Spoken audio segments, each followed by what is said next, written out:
Hey, welcome all you wiretappers. Good to be back here in the studio of Gangland Wire. I have today Daniel Zimmerman, a little bit different sort of a story. Now, he has another book a lot of you guys might be a little more interested in. We're going to talk about that just a little bit. But the main book we're going to look at is Chassons Run. I think I pronounced that right, Daniel. It's Was it actually chasing like Chassons when you're Run? chasing somebody, which kind of fits the picture here. Fits the story, Dad. Well, Daniel Zimmerman, welcome. I really appreciate you coming on. Well, thank you. I appreciate you having me for this talk. Yeah. Now, Daniel, tell the guys a little bit about yourself. So tell the guys Well, a little bit about your story. well, oddly enough, I am a newspaper writer, but not the type you would think. I've been writing for over 25 years now, actually, a column or columns for local newspapers, and I cover, of all things, high school sports. No, I go out to area high schools, I watch the games, I take notes, take interviews, grab comments from players and coaches, go home and write it, and a couple of days later, it's in the newspaper. is that in the Boston area? Yes, All great. Boston area. 25 years I've been doing it. It's funny you say that because I did a library presentation for my first book, and one of the questions in the audience from a woman was, how do I translate writing high school sports into writing mob books? Yeah. And I told her, there's two aspects of both. You have to, number one, be able to research, find out information, keep track of information, and be able to do an interview with these subjects. And in this case, it would be athletes and coaches. On the book writing side, you're reaching out to suspects and police officers and so forth. So there's a technique and there's a skill you learn in both. And I think they translate well into each other. You're really both just trying, in both situations, you're trying to get people to tell you a story and give you Yep. some interesting little sound bites in both Oh, stories. trust me. Trust me. I get that a lot. As far outside of the newspaper writing, my full-time work over the last 5 decades has been the first part of my life. I worked as an EMT, emergency medical technician, for a private ambulance service, but it happened to be a private ambulance service located within a 15, 20-minute range of two of the most notorious prisons in Massachusetts, MCI Walpole and MCI Norfolk. And the company that I worked for as an EMT was tasked with transporting inmates to the hospital Oh, for wow. a wide assortment, whether it be illness or injuries, stab wounds, you name it. We were the ambulance service that handled that. The second half of my life, I transitioned from being an EMT to working for a major utility, a gas company. And I was a supervisor who would oversee crews that would repair gas leaks in the street. So pretty dangerous work. And Yeah. it's kind of funny. I mentioned library talks. Another audience member had said to me, she said, "So let me get this straight. You were an EMT going in and out of prisons on a regular basis, and then you switched to dealing with potentially explosive gas leaks, Yeah. and you interview mob guys to write a book." I mean, she says, how do you sleep at night?" Well, sleep better. Sleep Yeah, better that way. Get your adrenaline out during the day. So that exactly. other book, Shots in the Dark, the saga of Rocco Balliro. Balliro. Okay, good. So tell the guys a little bit about that. Then we'll get into Well, your newest book.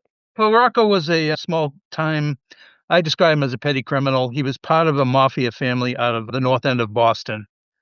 His family, the Balliros, worked directly under the main family, the major family in the Boston area, and that was the Angulos. The Angulos, in turn, answered Patriarcha, who was out of Providence, Rhode Island. So that was the tier. Rocco's family was two down from the top. And Rocco was at the time that this story took place, only in his early 20s, early to mid 20s. And again, just coming up in the business, so to speak. The same business that his five brothers and father were all involved with all through their lives.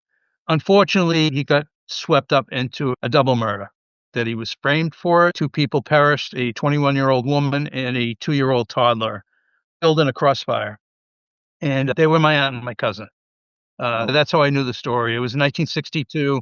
I was a toddler myself. I was only 2 years old, so I don't have direct memory of the incident, but obviously I grew up, family members would tell me. And then when I got to a point where I was writing on a regular basis, I decided that I was going to tell the story.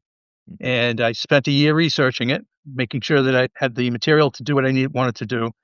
And then I reached out to Rocco. He was incarcerated at MCI Norfolk at the time. And more or less, I wrote a letter and asked him if I could come see him. Mhm. And he couldn't get me there fast enough. He wanted Oh, the really? story told. Yep. And so I went to visit him at the prison. And a few years later, we have the book written and done. And Rocco's story is told. Unfortunately, he didn't live long enough to see it happen. He died from cancer while still behind bars. I spent 2 years, twice a week, visiting with him at MCI Norfolk. I would go in on a Tuesday night and again on Saturday morning, and I would do these comprehensive interviews, more discussions, but I drew a lot of information from that. As time went on, Rocco and I became, I guess you could say we became friends. He introduced me to family members on the outside, provided me with documents, a stack of documents. He would mail me something every week. He introduced me to certain police officers, attorneys that were involved in his case. His brother and I became almost best of friends. We were having regular dinners. He with his wife and me with my wife. We would go out to the local Italian restaurant and have a nice meal. He would tell me things, but then he would also, if there's something sensitive, he would say, you can't share this until I'm dead. Yeah. And as it so happened, he passed away, and I was able to share some of the things that he told me.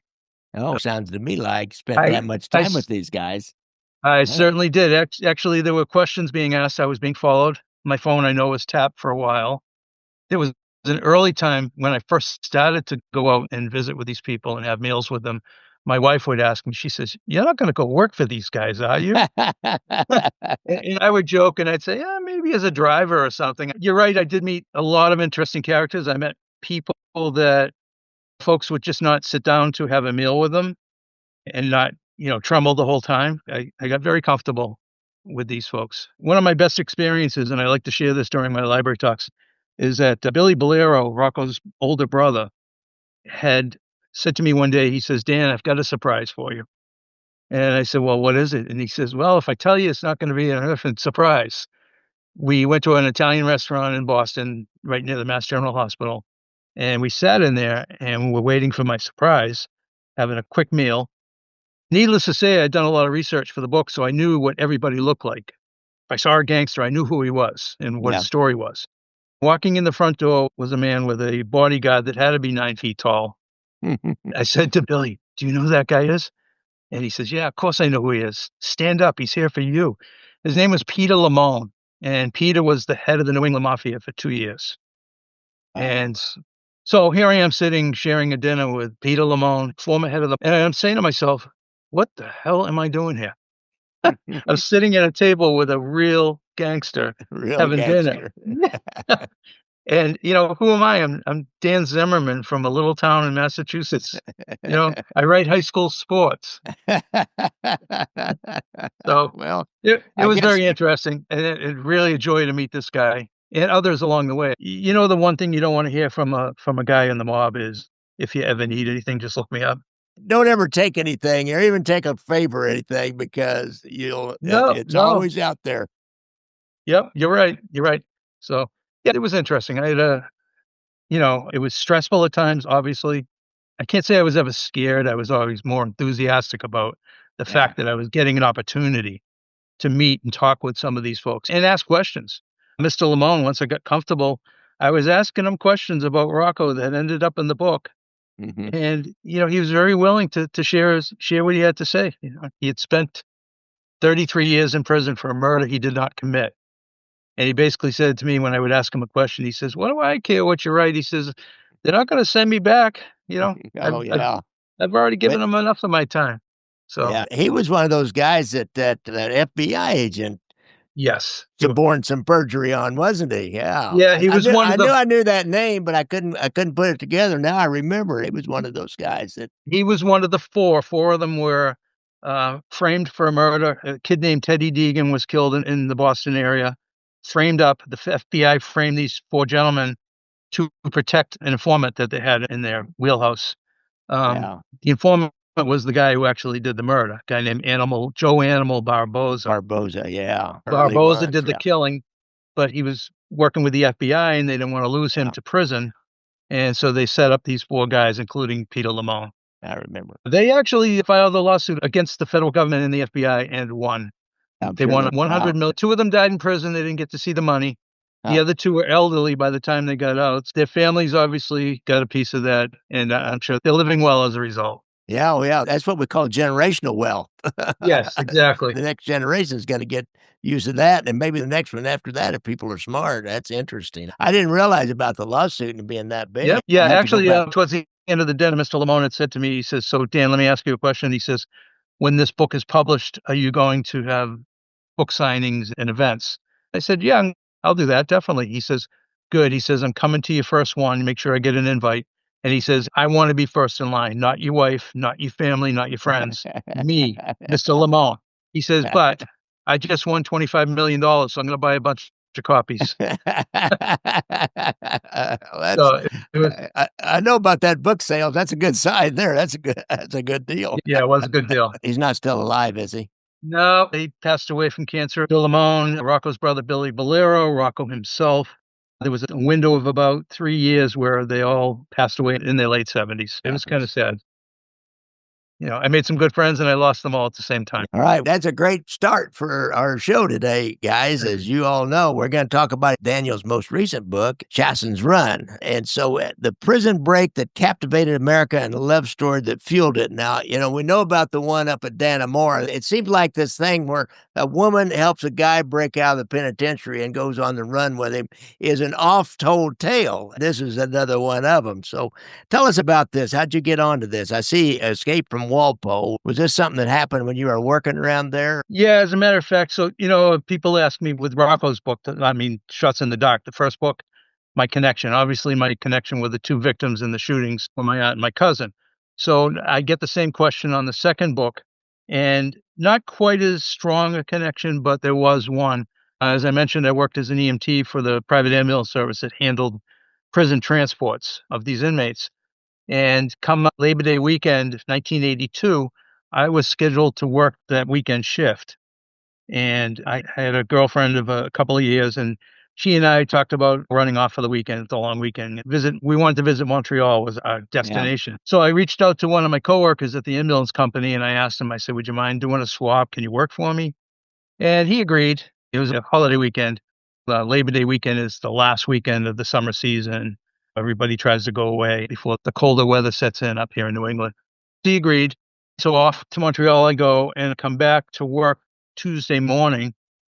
And this gentleman's name is Bobby. I walk in the office, ready to go to work again. And Bobby comes over to me and he puts a hand on my neck as if he's strangling me. And he says, "Zimmerman, I am never working for you again." And I said, "Bobby, what happened? What is it? What happened?" He says, "Because of you and me working for you, I had a gun held on me. I should be dead right now."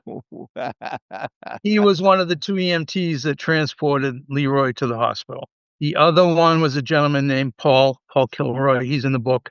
So the 2 of them were the EMS team that handled Leroy's transport from Walpole Prison to the Norwood Hospital, which is where a lot of strange things took place. It should have actually been me. Years later, about 7 years later, 1989, America's Most Wanted, that TV show that everybody's aware of, did a feature on Chasen. He had been gone so long, and the FBI was kinda losing track of him and not having any evidence or leads coming in to be able to find him. America's Most Wanted did a feature on him in 1988. The first year didn't turn up any good leads. A lot of people watched the show, obviously, but no leads.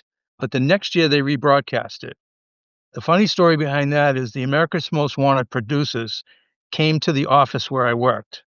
And when they wanted to do the recreation of the escape, they wanted to hire an ambulance and 2 EMTs to act as the actors and go through the whole process, start to finish, and film it all. And when they came to the office manager looked at me and, I'm in uniform, I'm ready to go do calls. He says, "Hey, Zimmerman, why don't you be one of the EMTs? You missed it the first time, you might as well do it the second time."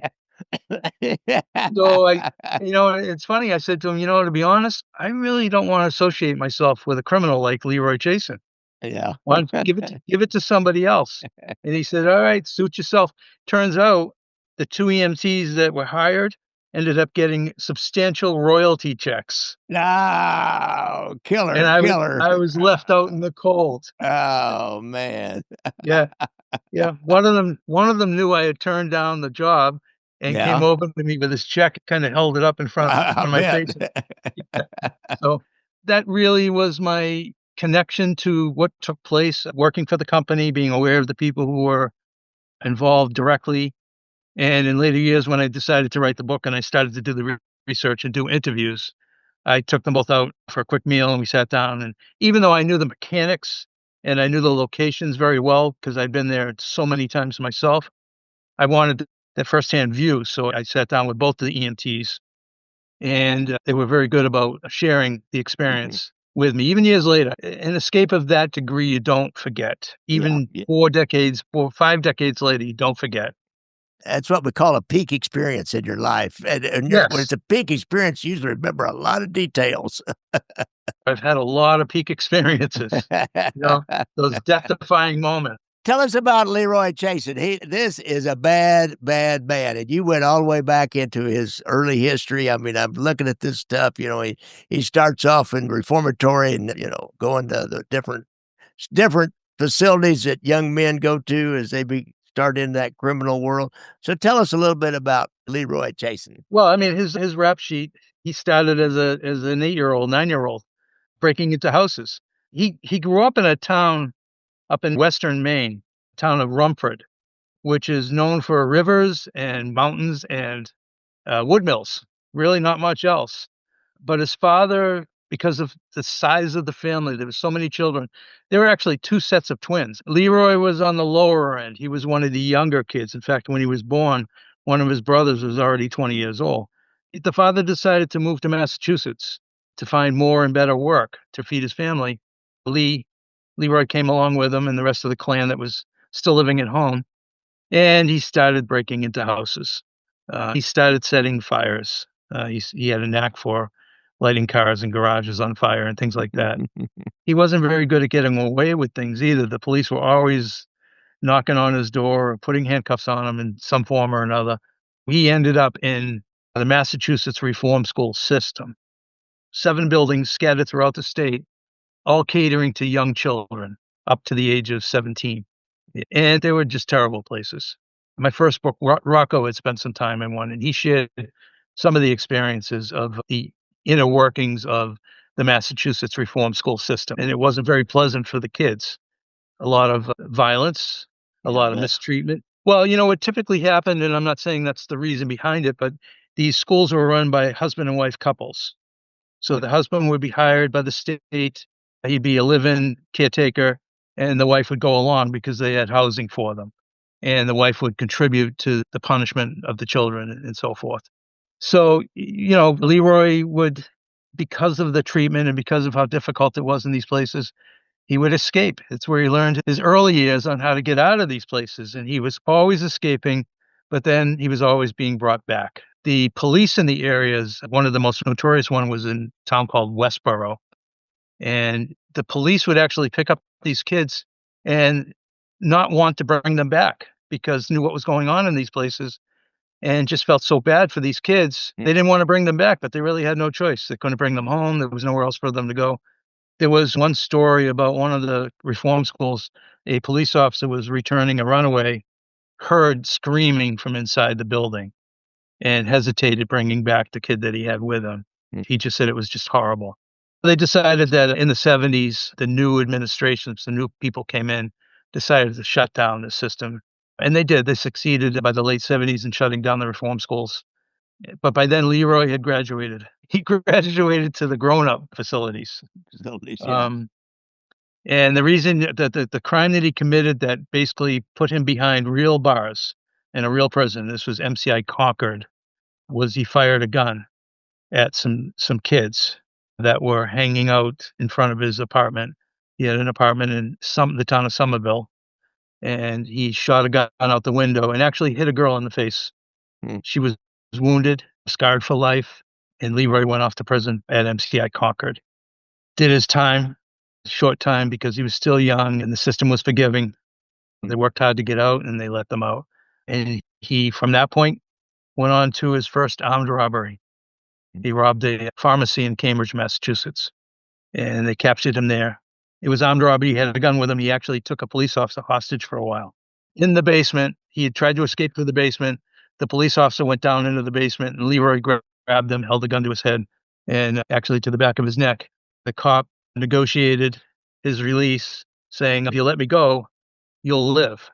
If you don't, you'll die. My friends upstairs will not let you leave here alive. Leroy wasn't suicidal by any means, and he did what he had to do to get out of that situation. And back to prison he went, this time to the big house, to Walpole. Walpole. So, yeah, Walpole was one of the most difficult prisons to be in, to be incarcerated in, and obviously to escape from. 18-foot walls topped with electric barbed wire, just a lot of corrections officers, a lot of turrets and guard shacks along the wall. In fact, on the cover of the book, there's a picture of one of them that I happened to take for the cover. And you just weren't getting out of this place, not in the conventional means. And it was just a terrible prison. They had a block in Walpole. It was called 10 Block. It was pretty famous. Obviously, all the inmates knew it, but people on the outside had been made aware of it through newspaper articles and hearsay and other stories. And 10 Block was reserved for the worst of the worst. These criminals that were held in those cells were so violent that they couldn't even mix with each other. To get them there 23 hours a day in the cell, 1 hour to the outside, they actually had individual cages that would feed at the back of their cell with an extra door. And they would open those doors. The inmate would come out into this cage of wire, top to bottom. And that's where they'd get their fresh air and exercise time. You know, on certain days when we were going in with the ambulance to pick up an inmate, you had to drive from the front gate, they called it the trap. You drove from that point to the back of the prison where the infirmary was, and you drove by the 10 block cages, and sometimes they were out. And the stuff they would say to you, they would yell things at you. They had pretend shotguns they'd shoot at you. Just nasty people. Needless to say, Mr. Chassons spent some substantial time in 10 Block. In the worst block in the prison. Yep. I was reading through your book. I knew he was not a model prisoner either. He did some things, a lot of assaults, a lot of them on corrections officers. There was one time where he was acting out of sorts during a family visit. And after the family visit, one of the protocol is that they do a strip search to make sure that family members haven't transferred any contraband to the prisoner. And he refused to disrobe so they could do their strip search.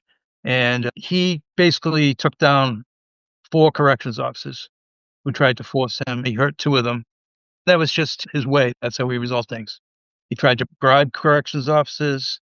He threw things in their faces when they would deliver things to his cell. Just not a very nice guy. But then he would turn around, you know, I guess you could say if he had a heart. I noticed in his record, I counted dozens of blood donations.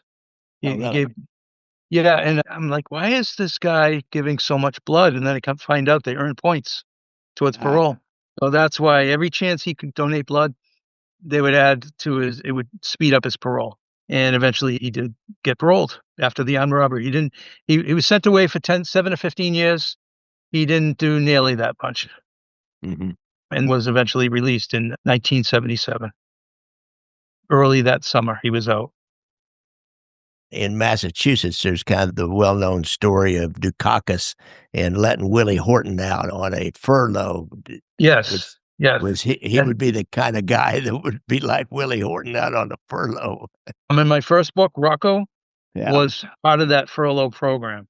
Oh, really? And yes, he was. He applied for the furlough. It was a new program for him at his stage, and they awarded it to him. And so he was actually going out on the weekends, leaving the prison and going into the city, into Boston, to spend time with his family members. And he would go back, and he stuck to it. He returned every time. The program was under threat. A lot of people were pushing to have it ended. They just didn't want some of these inmates being released even for a minute, never mind a whole weekend or more. So as a result, Rocco Balliro got upset about that, and he escaped. He left. Yeah, he was on a work detail, working one of the farms at a prison, and he had it arranged so that one of his friends would pick him up. And he ended up in San Francisco, and he was there for about 3 months before they tracked him down and brought him back. Chassons did apply for furloughs, but he just never really got to the point where they felt comfortable letting him out even for a few minutes. That furlough program, there's a lot of politicians from the 70s in Massachusetts that say that cost Mike Dukakis the presidential. Remember it. President Bush actually put up billboards advertising Dukakis' softness on crime because he let out Willie Horton. Willie Horton was a vicious murderer He ended up in prison for killing a 17-year-old gas station attendant, stabbed him over 17 times, stuffed him in a trash can, and off to prison Mr. Horton goes. Well, Dukakis's program, he gets out. He runs off into Maryland and rapes a woman and beats her husband pretty badly. And so he gets arrested in Maryland for that crime. And the Massachusetts authorities said, well, we want our guy back. We want Horton back in our prison system. And the people in Maryland said, no way, you let him out once. We're not going to send him back so you can let him out again. To this day, he's still incarcerated. They never let him come back to Massachusetts. That's interesting. I didn't know we were going there when I asked that question about that. That's an interesting story. And George Bush, the first George Bush, like I said, remember. people Oh say, yeah, I remember those ads. They really crucified him on that Willie Horton story. yes, Another they did. reason And, I remember it.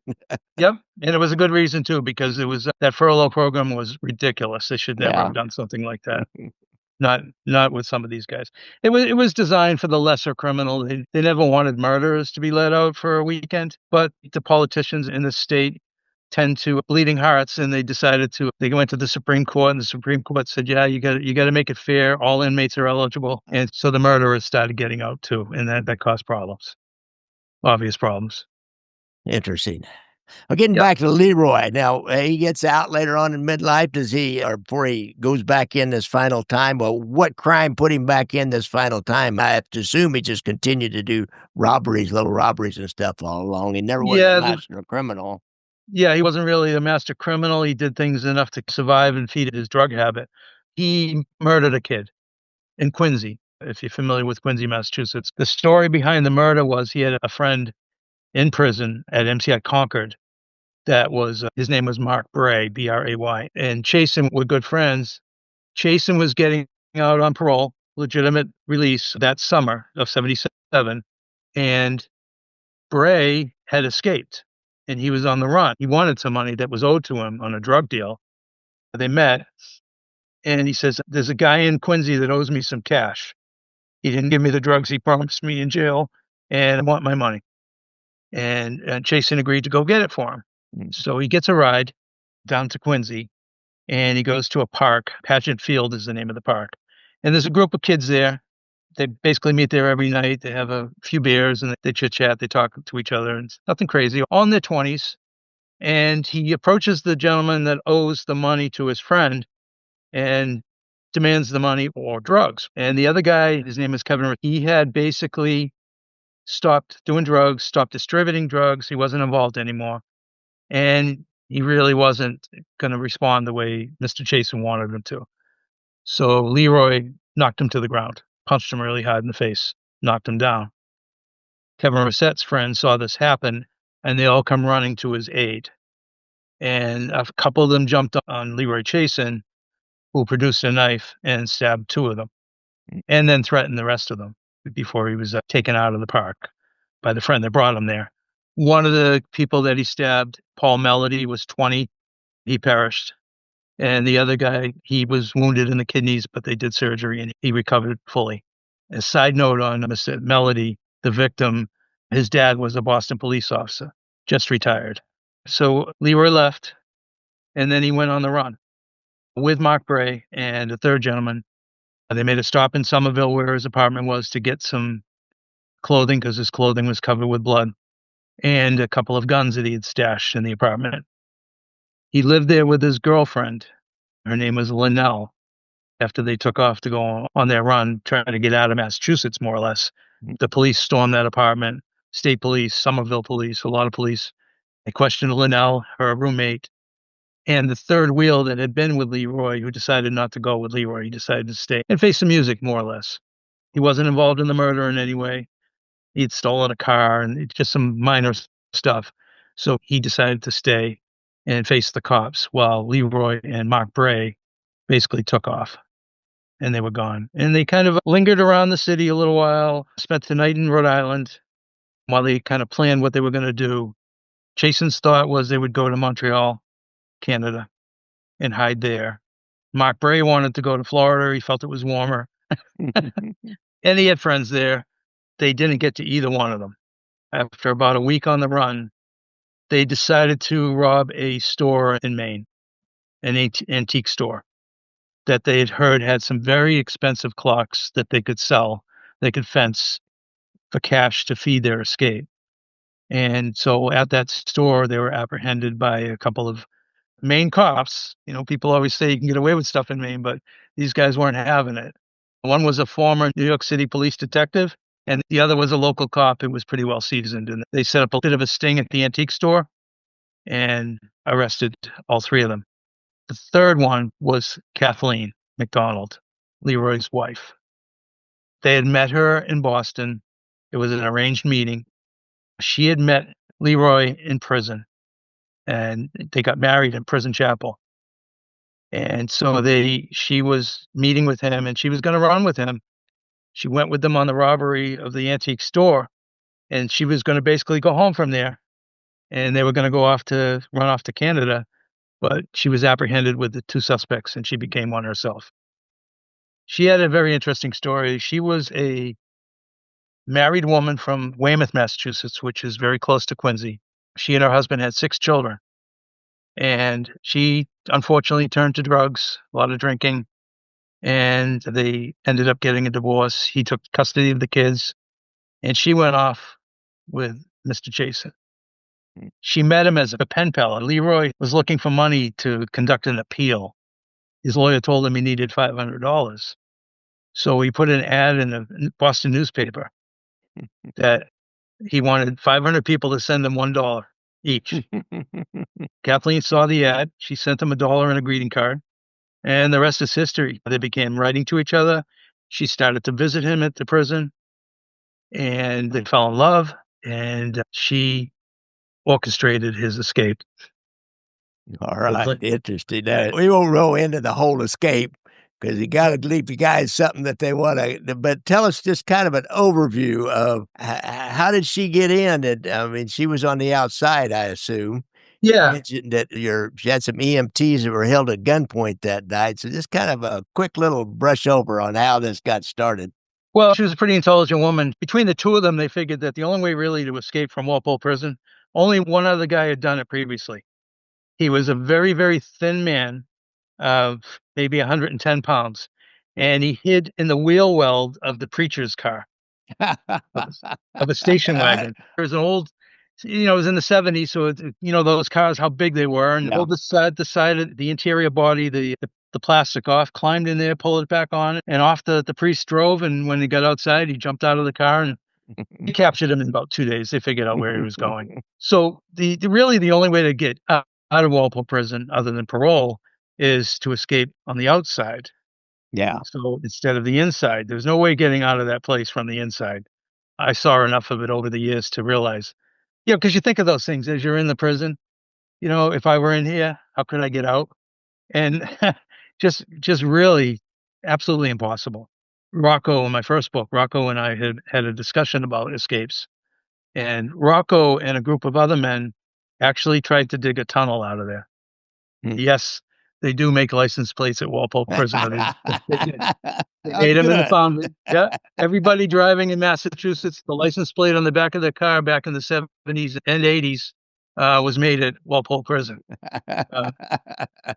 So that's not just a myth. They also made other items for sale in the little craft shop in the visiting area, and they made things out of metal, and people would buy them, and that's how they fed their canteens, so they could buy things in the prison. So yeah, they dug a tunnel, and halfway across the yard underneath, they actually ran into a brick wall. And I'm sure you've heard that phrase. When they built MCI Walpole and MCI Norfolk, it was a very secretive construction project. People who built it were sworn to secrecy. And what they had done is they built that wall from the surface, the dirt surface, down all the way around the interior of the prison. So that if anybody tried to dig a tunnel towards the actual main wall, there was no way getting past that. So needless to say, the only way to get out of Walpole Prison was to escape from the outside. So Leroy and Kathleen figured out a way to get him out so that they could execute an escape. And the way they did that was Leroy got hold of a ballpoint pen and stabbed himself in the abdomen 3 times. And Kathleen had some nursing experience. She, at one time, had her nurse's aid license, so she had a little bit of knowledge. And she knew that if he stabbed himself in the abdomen, Number one, it would bleed a lot and look worse than it really was. And number two, one of the protocol at MCI Walpole, or all prisons in Massachusetts, was if an inmate left the facility, he had to have a belly chain. So it was a chain that would wrap around your belly all the way around the back to the front, and then you would be handcuffed to that, in addition to leg irons. So you were pretty secure leaving the prison. And she figured, and she was correct, that because of where the wounds were, they wouldn't put a chain on him in that area and handcuff him to the chain. So all he had was the leg irons, and those could be dealt with. He still had mobility. He had his hands free. He had his hands free so he could take hold of a gun that was smuggled in by his wife. That's a heck of a story, Daniel. This is great. You got to get this book. It really is a fascinating story. Then they become like Bonnie and Clyde on the run out there also. One of the state police officers that was interviewed at the time of the escape called them the Bonnie and Clyde of Massachusetts. And that's such a common story. As a woman helps a man escape from prison, they go on the run, and then they hide out somewhere, and eventually they get caught. But it's such a common story. You look at the subtitle on the book, and it tells you that these two fell in love, and she was willing to risk everything to be with him and to be with him on the outside of prison. And so they executed this escape, and they were gone for 7 years until a gentleman named John Walsh on America's Most Wanted. He came along and he ruined Leroy Chassons' day. Leroy Chassons, he's not still alive, is he? No. As a result of that television show, the FBI got enough tips to locate him. He and his wife were living in downtown Denver. The FBI got enough tips to figure out where he was. And I'll leave the rest to the reader as to what took place. It also begs the question, is a guy like this has spent his entire life in and out of penitentiaries, and was out, he was just doing drugs and doing robberies and crimes. Yeah. But he's able to now spend 7 years and not encounter the police. As a matter of fact, he and his wife were working while they were on the run. They made stops in New Hampshire, Chicago, Seattle, Kansas City, Las Vegas, until they finally reached Denver. And along the way, they would have stops in these cities, these locations, living in motels. And he was working at Mom and Pop Cafe as a dishwasher. And she was a nurse's aide by trade, and she would find jobs in that respect. And so they managed to earn enough money to stay on their feet. There were some crimes committed along the way, but they were described later on, after it was all said and done, as Teflon criminals because they always got away.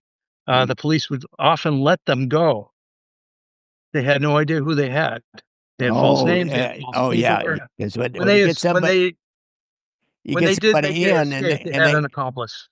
Yeah. Oh, did they? When you get somebody in and you check their prints and their record locally, and there's nothing, well, unless it's really something, you may just release them on a recognizance or a city charge and a small bond, or they go pay a bondsman. You got a $5,000 bond, you go pay a bondsman $1,000 and walk. Well, I mean, they actually had an encounter in a bar room in one of their hideouts where a gentleman was stabbed. And that would trigger a lot more than a slap on the hand. Yeah. But the other gentleman was also a criminal and didn't want to reveal that to the police, so he didn't press charges. Yeah. And the police let Mr. Chason walk away. He spent a couple of days behind bars, and off he went. All right. Teflon. Teflon criminals. Everything just rolled off them. Yep. Chassons. I've got. How's it? I'll edit this. Chassons Run, the prison break that captivated America and the love story that fueled it. So, guys, I have links to that book down below. I also have a link to Shots in the Dark, the saga of Rocco Balliro. You'll be interested in both these books, guys. Thanks a lot, Daniel. Thank you. A lot for coming on the show. Thank you. Oh, I appreciate it. Thank you for this opportunity. Okay, all right. Thanks. You go ahead and just leave. I'll be in touch. When I get ready to put this up, when I put it up, I'll send you links. So it's both the audio and the YouTube video. So I'll put it up. Okay, I appreciate it. Thanks very much, Gary. I visit Boston every once in a while. I have to look you up one of these times. I live down in Hingham. Okay, yeah. I'm familiar We with that, get there a actually. couple of times a year, not for very long, but I'll try to look you up. All right, thanks a lot. Hingham is right next to Weymouth, where some of this, and Quincy, where a lot of this took place. So, yeah, look me up. I'll take you to lunch in the North End and give you a nice Italian Yeah, meal. I want to go up there. I did a story on Jello and the FBI investigation of putting that hidden microphone in the social club down there. It's a hell of a story. I want to Yeah, get down there, see the North End. I'll give you a great tour. I'll show you all All the right. sites. All right, Okay, buddy. Daniel. All Thank right. you. Bye. Thank you. See you. Bye. Bye. Don't forget, I like to ride motorcycles. So when you're out on the streets there in your big F-150, watch out for those little motorcycles when you're out. If you have a problem with PTSD and you've been in the service, be sure and go to the VA website. They'll help with your drugs and alcohol problem if you got that problem, or gambling. If not, you can go to Anthony Ruggiano. He's a counselor down in Florida. He's got a hotline on his website. If you got a problem with gambling, most states will have, if you have gambling, most states will have a hotline number to call. Just have to search around for it. I've always got stuff to sell. I got my books, I got my movies. They're all on Amazon. Just go and I got links down below in the show notes, and just go to my Amazon sales page, and you can figure out what to do. I really appreciate y'all tuning in, and we'll keep coming back and doing this. Thanks, guys.